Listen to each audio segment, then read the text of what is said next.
हमारी आज की कहानी एक मासूम सी लड़की मिया से शुरू होती है। मिया का खुद का ब्यूटी पार्लर था जिसमें औरतों के साथ साथ आदमी भी मेकअप करवाने आते थे। इसके साथ ही मिया लोगों को मेकअप करना भी सिखाती थी। वो सिखाती थी कि कैसे हम अपने चेहरे की खूबसूरती में चार चांद लगा सकते हैं। यहाँ से थोड़ी ही दूर रॉय नाम का एक फोटोग्राफर फोटोशूट कर रहा था। रॉय अभी फोटोज खींच ही रहा था कि इसी बीच अचानक उसे अपने घर की तरफ भागना पड़ा क्योंकि उसकी माँ ने खुद को गोली मार ली थी। रॉय जैसे ही अपने घर पहुँचता है तो उसका बाप जख्मी हाथ लिए कमरे से बाहर निकल रहा था, जबकि कमरे के अंदर रॉय की माँ की लाश पड़ी थी। रॉय के पिता का नाम विलियम था। वो बताता है कि मैंने जब तुम्हारी माँ को रोकना चाहा तो उसने मुझ पर हमला कर दिया और फिर खुद को गोली मार ली। विलियम रॉय को उसकी माँ का लिखा एक खत देता है जो उसने रॉय के लिए छोड़ा था। कुछ देर बाद मिया क्लास ले रही थी और तभी एक औरत उसके पास आकर उसे एक लाश को फ्यूनरल के लिए तैयार करने को कहती है, लेकिन मिया ने उसे मना कर दिया क्योंकि आज वो विलियम से मिलने उसके घर जाने वाली थी। असल में विलियम एक मशहूर लेखक था। रॉय के पिता की मौत के बाद विलियम ने रॉय की माँ से शादी कर ली थी, इसलिए वो रॉय का सौतेला बाप था। आज से 2 साल पहले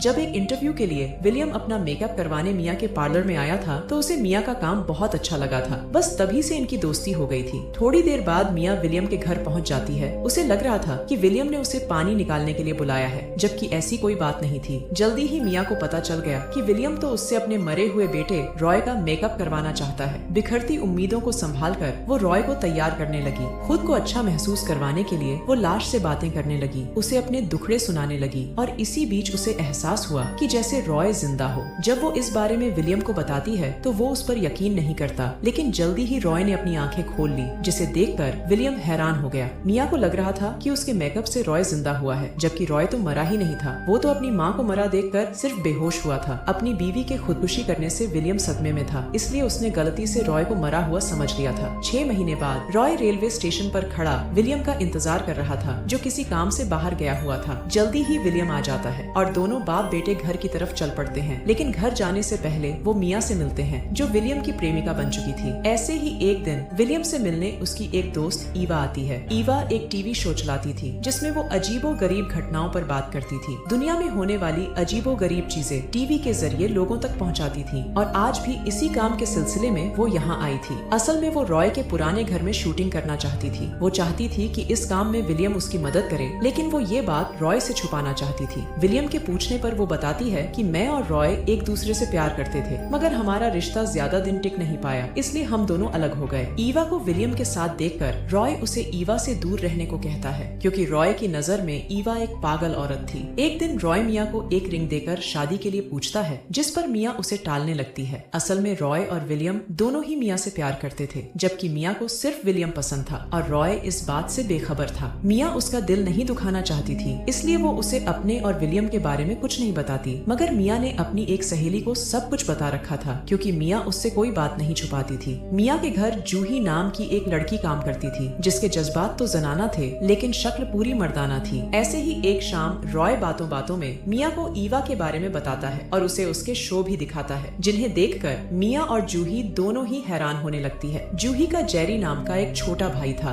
जो जाना माना अपराधी था और लड़कियों के साथ जबरदस्ती करने के चक्कर में वो साला कई बार जेल की हवा खा चुका था। एक दिन जब जूही घर के काम कर रही थी तो जेरी जेल से भागकर जूही से मिलने आ गया। जूही उसे जल्दी जल्दी यहाँ से भगाना चाहती थी, इसलिए वो कुछ सोचकर उससे कहती है कि इस घर में बहुत सारा कीमती सामान है, तुम मुझे बांधकर सारा सामान चुराकर यहाँ से भाग जाओ। जेरी को उसकी बात सही लगी। देखते ही देखते वो पहले जूही को बांधता है और फिर उसे थोड़ा सा मारता है ताकि देखने वालों को सब कुछ असली लगे। इसके बाद वो हर जगह से सामान चुराने लगा और ऐसे ही वो मिया के कमरे में पहुंच गया। यहाँ मिया सो रही थी। मिया का खूबसूरत बदन देखकर उसका डंडा सलामी देने लगा और वो साला उसे दबोच लेता है। इसी बीच मिया के घर पर कोई नजर रख रहा था और वो पुलिस को फोन कर जेरी के बारे में बता देता है। जल्दी ही मिया की चीखें जूही ने भी सुन ली, जिसके बाद वो जल्दी जल्दी मिया के कमरे में आती है। जूही उसकी मदद करना तो चाहती थी, लेकिन कर नहीं पाती और जेरी उसके सामने ही मिया की गुफा लूटता रहा। मगर तभी 2 पुलिस वाले वहाँ आ जाते हैं, जिन्हें देखकर जेरी एक रस्सी के सहारे वहाँ से भाग गया। वो जैसे ही नीचे उतरा तो उसकी मुलाकात ईवा से हुई, जो उसका इंटरव्यू लेना चाहती थी। जेरी के पीछे पुलिस लगी हुई थी, इसलिए वो जल्दी जल्दी वहाँ से भागता है। ईवा उसे रोकने की कोशिश करती है, लेकिन वो भाग जाता है। ईवा को अपने शो के लिए किसी का इंटरव्यू चाहिए था, इसलिए अब वो मिया के पास पहुँच गई थी। वो मिया से अजीब गरीब सवाल करने लगी, जिनका मिया के पास कोई जवाब नहीं था। वो जानना चाहती थी कि उसे जेरी के साथ मजा आ रहा था या नहीं, क्या जेरी का डंडा दमदार था, लेकिन उसके सवाल सवालों से परेशान होकर मिया उसे अपने घर से भगा देती है। मिया के साथ हुई जबरदस्ती के कारण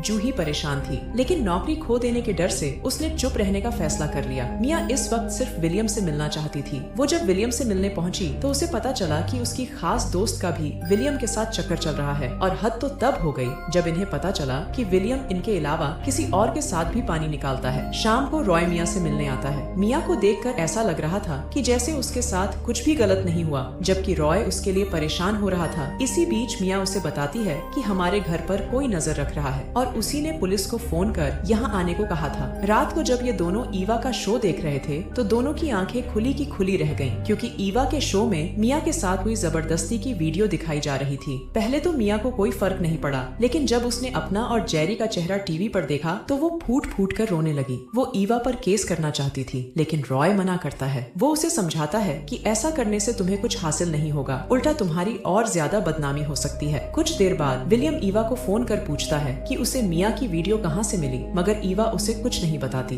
विलियम को ईवा पर बेहद गुस्सा आ रहा था, जिस कारण वो उसे अपने परिवार से दूर रहने की धमकी देकर फोन काट देता है। विलियम चाहता था कि रॉय पुलिस को फोन करे ताकि उस आदमी का पता लगाया जा सके जो मिया के घर पर नजर रख रहा था, लेकिन रॉय उसे बताता है कि घर पर मैं ही नजर रख रहा था, क्योंकि घर पर नजर रखना मुझे अच्छा लगता है। वो आगे बताता है कि पुलिस को मैंने ही बुलाया था, पर मैंने कोई वीडियो नहीं बनाई थी। उन दोनों की बातें मिया ने भी सुन ली थी। विलियम रॉय से वो सारी वीडियोस ले लेता है जो उसने छुपकर बनाई थी, और जल्दी ही वो जान गया कि रॉय सच कह रहा था। रॉय की वीडियोस में सिर्फ मिया थी, उसके अलावा कुछ भी नहीं था। रॉय का सच जानकर विलियम और मिया घर से जाने लगे। जूही को भी काफी पछतावा हो रहा था, इसलिए वो भी घर छोड़कर जाने लगी। जाने से पहले वो मिया से माफी मांगते हुए कहती है कि जेरी मेरा ही भाई है। ये जानकर कि सभी ने उससे झूठ बोला है, मिया दुखी होकर वहाँ से चली जाती है। सबके चले जाने के बाद रॉय के हाथ उसकी माँ की लिखी डायरी लगी, जिसे पढ़कर उसे पता चला कि उसकी माँ ने खुदकुशी नहीं की, बल्कि विलियम ने उसे मारा था। डायरी पढ़ने के बाद वो जल्दी जल्दी विलियम के पास आता है। वो उसे बता देता है कि मैं जान चुका हूँ कि तुम मेरी माँ को धोखा दे रहे थे, इसलिए तुमने उसकी जान ले ली। दूसरी तरफ हमें पता चलता है कि मिया की वीडियो ईवा ने बनाई थी, और वो काफी समय से विलियम पर भी नजर रख रही थी। वो जान गई थी कि विलियम लड़कीबाज होने के साथ साथ सीरियल किलर भी है। इधर रॉय विलियम के घर कुछ ढूंढने लगा था, और इसी बीच उसकी नजर एक लड़की की लाश पर पड़ती है, जिसे कुछ दिन पहले ही विलियम ने मारा था। लाश देखकर वो बेहोश हो जाता है, और तभी घर में ईवा आ जाती है। ईवा विलियम से झूठ बोलती है कि मैं तुम्हारा इंटरव्यू लेने आई हूँ, जबकि असल में वो जानती थी कि विलियम ने घर में लाश छुपा रखी है। विलियम उसे घर में घुसने नहीं देता, जबकि ईवा हर हाल में उसे पकड़ना चाहती थी। विलियम को रोकने के लिए वो उस पर गोली चलाती है और फिर किसी तरह घर में घुस आती है। अंदर आकर वो उससे सच जानने की कोशिश करने लगी, और विलियम भागने की, और इसी कोशिश में ईवा उस पर एक और गोली चला देती है। ईवा को लगा कि वो मर गया, लेकिन वो साला मरता मरता ईवा को ही मार देता है। कुछ देर बाद मिया भी यहाँ पहुँच गई, क्योंकि यहाँ आने से पहले रॉय ने उसे सब बता दिया था, और मिया यहाँ रॉय से ही मिलने आई थी। मगर जब वो घर में आई तो उसे विलियम दिखता है, जो अपनी आखिरी सांसें ले रहा था, और मिया से माफी मांगकर वो दम तोड़ देता है। इसके बाद मिया रॉय के पास जाती है और किसी तरह उसे होश में लाती है। उसके होश में आते ही मिया की जान में जान आ गई, और इसी के साथ इस कहानी का यही अंत हो जाता है।